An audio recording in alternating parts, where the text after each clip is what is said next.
Anda kembali bersama kami dalam spesial dialog, Pak Ismail. Ini dalam konteks industri televisi, sebetulnya situasi seperti apa mungkin bisa menjadi gambaran ketika kemudian TV digital ini diterapkan secara penuh? Ketika TV digital diterapkan secara penuh, kita akan berhadapan pada kondisi yang sangat dinamis ya, karena jumlah siaran televisi yang biasa ditonton masyarakat itu akan bertambah beberapa kali lipat gitu. Nah, tentu saja kondisi yang dinamis ini akan banyak siaran-siaran yang lebih spesialis gitu, yang lebih khusus, misalnya siaran untuk pendidikan, siaran untuk keagamaan, siaran untuk kesehatan. Itu saluran-saluran yang bisa dibuat spesial, karena dengan kondisi TV analog sekarang jumlahnya terbatas. Kadang-kadang kita sulit untuk mendapatkan siaran-siaran yang bersifat spesial tadi gitu. Kondisinya akan menjadi dinamis. Kemudian juga pendukung tadi, industri-industri konten kreatif kita akan memiliki peluang yang sangat besar untuk bisa mengisi siaran digital tadi. Dan tidak lupa juga bahwa kita ada suatu fitur baru nanti di situ yang kita akan implementasikan, yang kita sebut dengan EWS atau Early Warning System.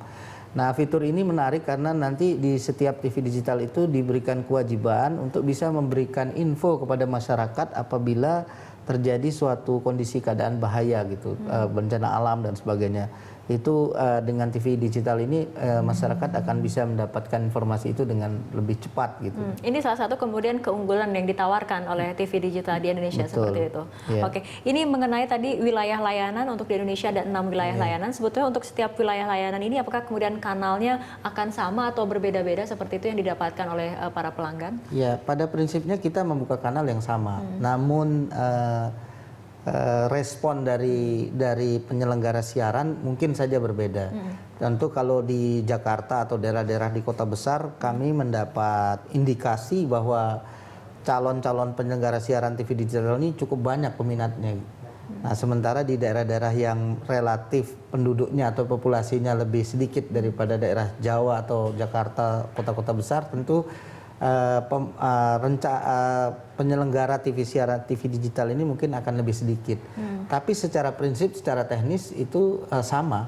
Tapi bagaimana kemudian mendorong pemerataan agar tidak hanya di kota-kota besar saja kemudian kanal-kanal ini diisi secara dinamis oleh program-program tertentu, tapi juga di tempat-tempat yang populasinya mungkin lebih sedikit dibandingkan kota besar. Kita akan membagi penyiaran itu kan sebenarnya menjadi dua, lembaga penyiaran swasta dan lembaga penyiaran publik. Nah, untuk daerah-daerah yang kalau lembaga penyiaran swasta kurang tertarik dan kurang berminat, maka kita akan mendorong lembaga penyiaran publik untuk mengisi kanal-kanal itu lebih banyak. Dan juga melibatkan TV-TV lokal. Karena TV-TV daerah ini, di daerah ini juga sangat potensial sebenarnya untuk menyampaikan informasi atau keberagaman informasi kultur daerah yang sebenarnya mungkin cukup menarik didorong untuk dikembangkan gitu. Oke, mungkin Pak Ismail bisa kemudian menjelaskan kembali bahwa ini untuk transisi dari analog ataupun ke TV digital tidak kemudian serta-merta akan switch off seperti itu, tapi kemudian ada tahapannya. Iya. Ya, kita pada prinsipnya tidak akan memberatkan penyelenggara siaran yang sekarang sedang bersiaran dengan analog. Secara natural, teman-teman di lembaga penyiaran yang analog ini nanti akan berusaha untuk pindah secara bertahap. Namun sebenarnya ada kerugian juga bagi teman-teman penyelenggara siaran ini kalau pindah secara bertahap, karena pada saat itu dia akan meran atau menjalankan sistem itu secara bersamaan dua sistem. Nah, ini tentu memiliki cost tersendiri ya. Nah, ketika sudah ada peluang untuk bisa menyiarkan TV digital dan masyarakat sudah siap dengan perangkat penerima digital, dalam hal ini baik TV digital maupun analog dengan set-top box, maka saya yakin teman-teman lembaga penyiaran akan segera pindah gitu. Karena kalau kita lihat dari negara-negara lain seperti Amerika sudah dari tahun 2009, Jepang, Kanada 2011 ya Pak, dan terakhir kemarin Australia 2013 seperti itu. Ini artinya memang sudah momen untuk Indonesia untuk kemudian mengarah ke era TV digital seperti itu. Iya, saya kira demikian, karena kita sudah agak terlambat sebenarnya untuk pindah ini.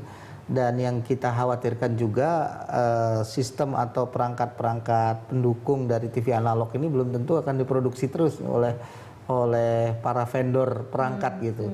Pada suatu kondisi nanti kalau kita tidak segera pindah ke digital, perangkat analog ini sudah tidak tersedia di pasaran. Jadi kalau ada yang rusak lah sistem-sistem di studio dan sebagainya yang berkaitan dengan masalah digital itu, tahu-tahu nggak ada spare partnya gitu. Ini masalah juga ini gitu.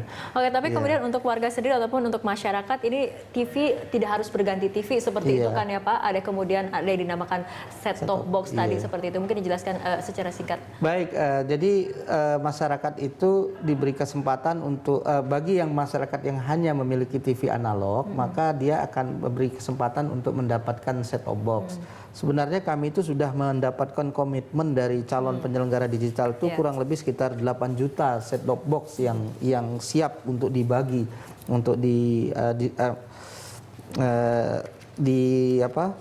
didistribusikan. Namun ternyata ini untuk membagi atau mendistribusikan ini bukan hal yang mudah juga, karena kita ingin mendapatkan masyarakat yang memang membutuhkan. Karena kalau kita berikan perangkat set-top box ini tanpa ada minat dari masyarakat untuk memiliki set-top box itu, kami khawatir set-top boxnya nggak dipakai gitu. Oke, baik Pak Ismail, ini mungkin closing statement bagi industri, pelaku industri maupun bagi masyarakat mengenai TV digital ini. Baik, terima kasih Mbak Fitri. Saya berharap bahwa semua pihak yang terkait, kalau kita melihat bahwa TV digital ini adalah manfaatnya demikian besar, baik untuk seluruh komponen masyarakat, pemerintah, penyelenggara siaran, maka kami mohon agar keseluruhan elemen-elemen tadi bisa mendukung kesuksesan dari program TV digital ini. Baik Pak Ismail, sukses untuk TV digitalnya. Terima kasih telah hadir bersama kami di Studio Berita 1. Pemirsa, demikian spesial dialog kali ini. Ikuti terus info TV digital melalui Twitter, Facebook, dan juga call center 24 jam. Saya Fitri Megantara, undur diri. Terima kasih atas perhatian Anda. Sampai jumpa.